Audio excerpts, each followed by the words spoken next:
still smouldering, but the fires around Haifa at least are pretty much under control. You can see some smoke here, but they've done a very good job of damping this down. Remember, at one point they thought that these fires were going to spread very quickly through into the residential areas, and you can see how close. This is an area of woodlands pretty much inside the city. The population here about 300,000 people. You see how close it is to these homes. The one on the corner there has been pretty badly damaged. The one next to it has been gutted by fire. But it's been an international operation to try and stop these fires. Aeroplanes, fuel tanker aeroplanes carrying fire retardants have been sent in from Russia, from Turkey, from Greece, from Cyprus, from the United States, and they've helped dump huge amounts of fire retardant on areas like this to stop the fires going. But at one point yesterday, we'll just move up here, and you could look at the ground here. You can just see how fierce the fire was. The earth has been turned in many places to ash. The trees have been scorched very badly as well. But the real danger, of course, was that the fires would spread to these big buildings over here. All of this area was evacuated. Now, Haifa has a population of about 300,000 people. A third of this city, it's the third largest city in Israel, but a third of this city, a third of the people were evacuated at one time. They're starting to go home now. But many of the houses, of course, have been damaged. We've got a question here from David. We're obviously doing this to a Facebook audience live. David asks, how widespread are the fires? Well, at one point there were hundreds of fires all around the country, mainly in central and northern Israel. But Haifa was the worst affected area. This is the place that they thought it was really going to get really out of hand. You can see on this building over here the smoke damage. They did, of course, stop these buildings from catching fire, which brings me on to Sally's question: how extensive is the damage? About 700 homes have been destroyed here in Haifa, or gutted by fire. You can see the intensity over here. This woodland caught fire as well, and you can see some of the windows have broken because of the intensity of the heat on the other side. So it could have been much, much worse. But to give you an idea, a state of emergency was declared. At one point, police and firefighters were really struggling to cope. About this time yesterday, the fire chief said that they couldn't get the fires under control at all. Army reservists, of which there are tens of thousands across Israel, were called in. But we'll go down here now, and again you'll see this area. These areas are woodland. Haifa is a city where you have areas of woodland sort of pretty much dotted in between the residential areas, and the fires were just spreading to other areas before the firefighters could stop them. Neil Bradley, hello Neil. He asks, what lines of inquiry are the police pursuing? Well, this is one of the things that they're investigating at the moment. You've got hundreds of fires starting across Israel, all pretty much at the same time. And one of the lines of inquiry they're looking at is that arson is responsible. Now, early government officials are saying that they think at least half of these fires were deliberately started. There isn't, I have to say, we haven't seen publicly any evidence to back that up yet. There have been a number of arrests.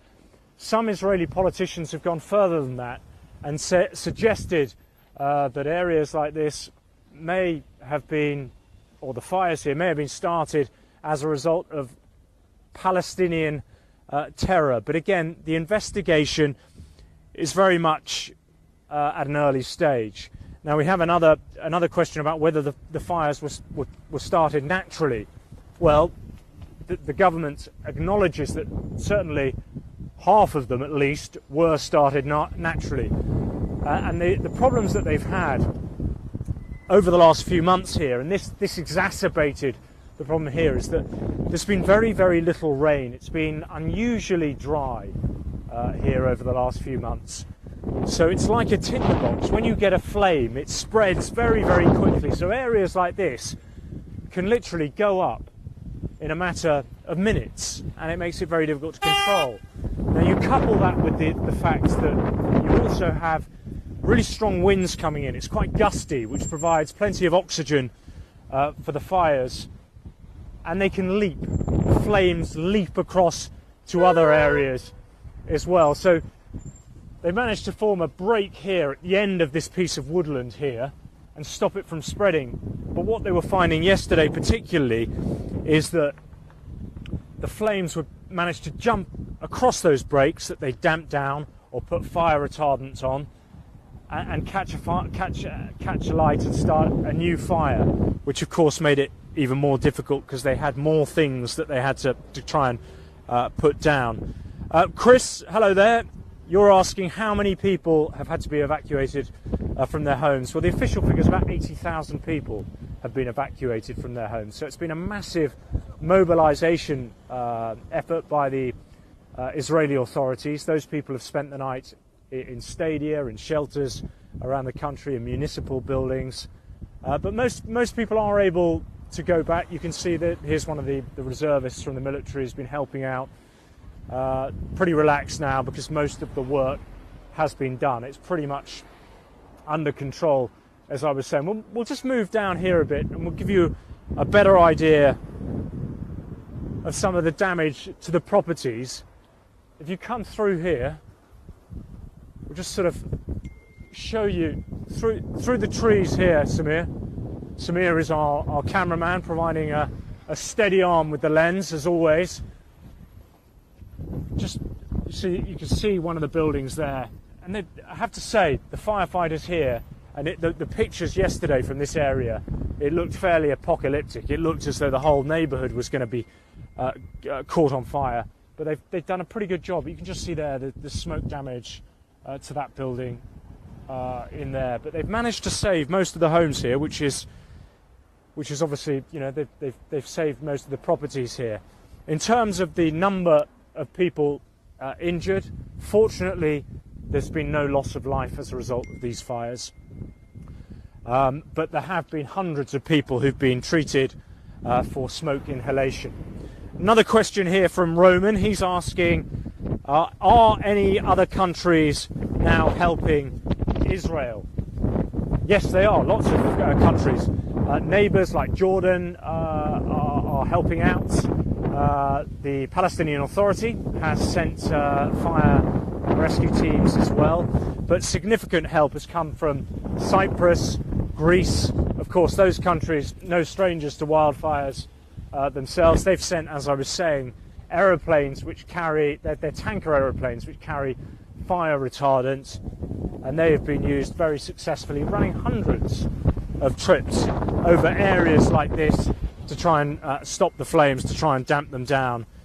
Adam is asking, he's asking, are wildfires common in Israel? Yes, they are, but they're not normally as bad as this. You don't normally see tens of thousands of people being evacuated from their homes. The last really serious outbreak of wildfires was an area called Mount Carmel in 2010, when 44 people were killed. So it does happen. It is a significant problem here. This is, remember, a very hot country. It's very dry, it's very arid, and there are plenty of areas of woodland like this across the country. And when they catch a light, they go very, very quickly indeed. We'll just move down a bit further and just show you the extent of this woodland here. So this almost a sort of natural stream would have run through here at one point, and it canalised the fire. And there's a petrol station at the end here, which they again managed to save from burning. But yesterday at one point it looked as though that would catch a light as well. Now Sarah is asking, do we know when people can move back to this area? Sarah, I can tell you that people are starting to come back now. They're starting to be allowed back to their homes, if of course it is safe to do so. I think about 3/4 of the areas around Haifa now that were evacuated, people have been able to go back to now. So that's some good news for them, and I think within the next 12 hours most people will have returned to their homes. Tina, you're asking me what's happened to the wildlife. I think the simple answer to that is I don't know. If there is animal life here, and it was in the line of the fire. Remember, the fire was moving forward the line of fire very quickly at times. Unfortunately, I think it would have been very difficult for those animals to survive. But I'm guessing that, as is often the case in wildfires, animals sense it and detect it. They pick it up pretty quickly with the smoke, and they get out of the area. Unfortunately, what I have seen here is earlier today I saw a very sort of tragic scene. A woman had gone back to her home. She'd obviously left very quickly, and her dog she hadn't been able to take her dog with her, and her dog had died as a result of smoke inhalation. So I think actually probably it's been more of a problem for pets that have been left in people's homes, because it's hard to really get across to you that yesterday when this was on fire, huge plumes of smoke were coming up, and lots of that smoke was going into people's homes. And of course, if there were pets inside, it would have been very difficult for them to survive. But fortunately, and I think it's quite miraculous really, when you saw the extent of all of the fires yesterday, there hasn't been any human loss of life, and the injuries that they haven't been life-threatening either. So that is one good thing. They are still trying to stop fires in some areas of central and northern Israel, but here at least, the main area of population, Israel's third largest city of Haifa,